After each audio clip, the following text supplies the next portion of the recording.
দেখুন বন্ধুরা, এই যে আপনার দাদা ভাই আনারস নিয়ে আসছে, কালকে আনারস কাটতেছে। সকাল সকাল আনারস কাটতে বসে গেছে, দেখছেন? কারণ সকাল সকাল আমার রান্নাবাড়ি থাকে, তো আমি রান্না করতেছি আর উনি সকালবেলা আনারস নিয়ে বসে বসছে কাটতে। কেন আনারস বলে সকালবেলা খাইতে হয়, আমি তো জানি না। কেন সকালবেলা খাইলে বলে কি হয় সেটা তো আমি বলতে পারবো না কি হয়। এই দেখেন কাটতে বসে গেছে। নিচে প্লাস্টিকে ক্যারি ব্যাগ পাইতে নিছে, কেন রসটা পড়বে না। এই দেখেন, ভালো করে ছুলবা, ভালো করে মোটা করে বের করতে হবে ইয়েটা, চোচাটা। এই দেখেন, দেখছেন? বটি নিয়ে বসে বসছে কাটতে।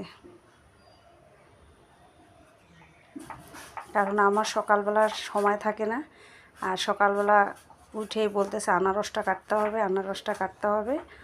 এই জন্য বললাম তাহলে তুমি নিজে কাটো। এই যে সকালবেলা অনেক কাজ থাকে, আমার রান্নাবাড়ি থাকে, এই জন্য কাটতে বসে গেছে। সকালবেলা বলে আনারস খাইতে হয়, এই নিয়মটা আমি জানি না যদিও, কিন্তু অনেকেই বলে যে সকালবেলা আনারস খাইতে হয়, আনারসটা বাসি পেটে বেশি ভালো হয় খাইলে, কিন্তু আমি অত কিছু জানি না। দেখেন থালা নিয়ে বসে সামনে কাটে কাটে রাখতেছে, কিন্তু আনারসটা বেশিক্ষণ কাটে রাখলে ওইটা জল জল হয়ে যায়।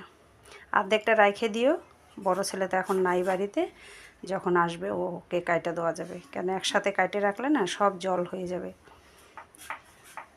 এই দেখেন, দেখছেন? আনারস কাটতে গেলে খুব ঝামেলা এই কারণে, এই যে উপরে কেমন দেখা যায় না, কালো কালো, ওগুলা না কাটলে না জিভ চুলকায় অনেক সময়। কেন ওগুলো ভালো করে পরিষ্কার করতে হয়।